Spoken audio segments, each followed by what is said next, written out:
रत्नाकराधौतपदां हिमालयकिरीटिनीं ब्रह्मराजर्षिरत्नाढ्यां वंदे भारतमातरम।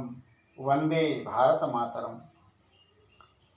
सम्माननीय बंधुओं और बहनों तथा माँ भारती के वरद हस्त सपूतों, पूरे विश्व में भारत को जानने, समझने और पहचानने के लिए आपके द्वारा बहुत कुछ पढ़ा और सुना गया है। देशी विदेशी विद्वानों, इतिहासकारों और नेताओं ने बहुत कुछ कहा और लिखा हुआ है। हमारी पाठ्य पुस्तकों में इससे संबंधित जानकारी और ढेर सारी सामग्री उपलब्ध है। पर मेरा एक प्रश्न है कि इतने विशाल ज्ञान, विज्ञान, इतिहास के बावजूद लोग आज भारत की तुलना में विदेशों को श्रेष्ठ कहते हैं। क्या ये सत्य है?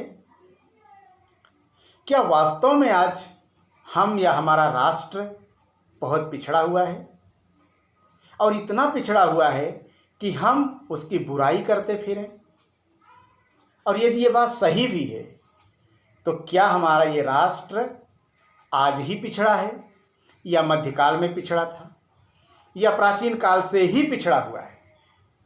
तो आइए हम इन्हीं सारी बातों को, भारत के भूगोल से लेकर के भारत के महिमा मंडित इतिहास, इसकी गरिमा, इसकी महिमा को जानने का प्रयत्न करते हैं। मेरा मतलब ये नहीं है कि आप इसके बारे में नहीं जानते और मैं बताने जा रहा हूँ, नहीं, इसके बारे में हम सब बहुत कुछ जानते हैं। पर मैं भी उसमें अपने राष्ट्रबोध की दृष्टि से अपने शब्दों में कुछ कहने का प्रयास आज से कर रहा हूँ। आशा है कि आपको कुछ नई जानकारी भी हमारे द्वारा समय समय पर मिलेगी। मैं कोई प्रवक्ता या कोई व्यास नहीं हूँ या कोई बहुत बड़ा विद्वान नहीं हूँ जो बहुत कुछ दे पाऊँगा, किंतु जितना कुछ भी मैं जानता और समझता हूँ उसके आधार पे अपने राष्ट्रबोध के, अपनी नैतिक जिम्मेदारी, अपने राष्ट्रीय कर्तव्य समझते हुए कुछ करने का प्रयास आज से मैं भी कर रहा हूँ। और आज से यही जानने का प्रयत्न मेरे द्वारा किया जाएगा कि क्या थे और क्या हो गए हैं हम, कहाँ से कहाँ पहुँच गए हैं हम और क्यों। जबकि हमने सुना है, हमने पढ़ा है,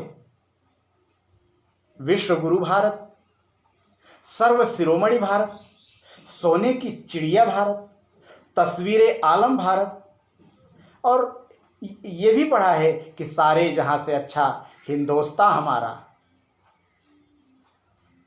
संस्कृत में भी भारतस्य प्रतिष्ठे द्वे संस्कृतम संस्कृतिस्तथा, ये भी हमारा पाथेय है।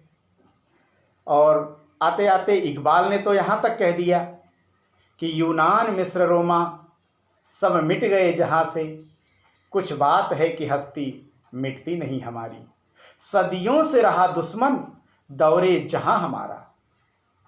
इतना सारा कुछ हमारे देश के बारे में गौरव कथन किया गया है।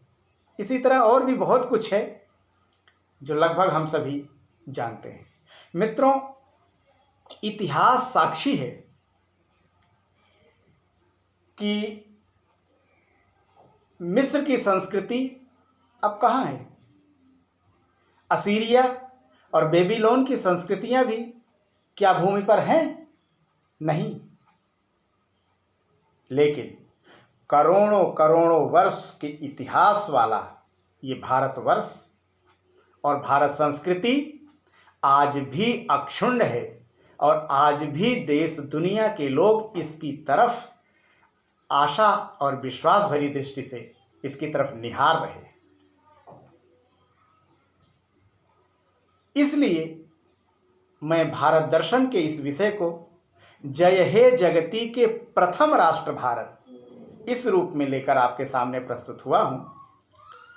और इन सब पे आपको भारत का दर्शन कराते हुए, प्राचीन से आज तक का दर्शन कराते हुए, अगर कोई ऐसा एक कारण ढूंढूं जहां से मैं इस विषय को, इस बहुत विशाल, बहुत बड़े विषय को शुरू कर सकूं, इसका प्रारंभ कर सकूं, ऐसा कोई एक बिंदु अगर ढूंढने का प्रयत्न करता हूं जहां से इसको सही तरीके से शुरुआत मिल सके, इसका मंगलाचरण हो सके, जिससे कि भारत के गौरवशाली अतीत, इसके महान भूगोल, इतिहास, शिक्षा, संस्कार, कला, संस्कृति, धर्म, राष्ट्र, एकात्मता, समरसता और पुरुषार्थ, संवाहकता से रूबरू हो सकें, ऐसा कोई एक बिंदु जब मैं ढूंढता हूं तो मुझे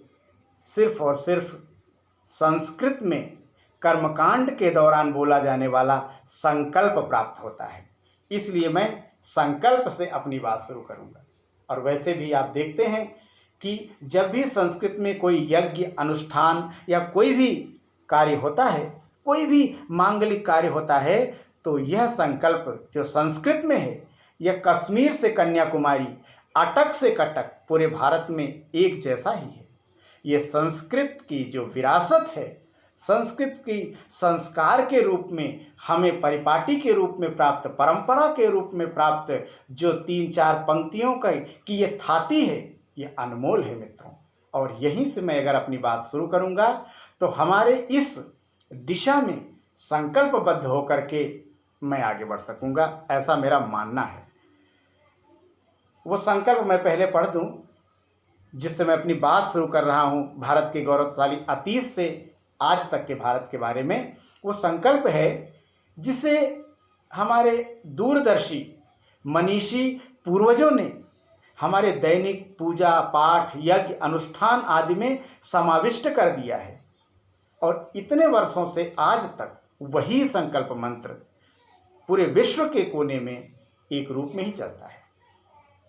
वो संकल्प है मित्रों, ओम अद्य श्री ब्रह्मणः द्वितीय परार्धे श्री श्वेत बाराह कल्पे सप्तमे वैवस्वत मन्वंतरे अष्टाविंशतितमे युग चतुष्के वर्तमाने कलियुगे कलि प्रथम चरणे 5122 कलियुगाब्दे जम्बूद्वीपे भरतखंडे आर्यावर्तांतर्गते भारतवर्षे अमुक अयने अमुक मासे अमुक पक्षे अमुक तिथौ अमुक वासरे अमुक नगरे अमुक क्षेत्रे अमुक प्रवरान्वित अमुक गोत्रोत्पन्नः अमुक शर्मा अथवा वर्मा अहम अमुक कर्म करिष्ये।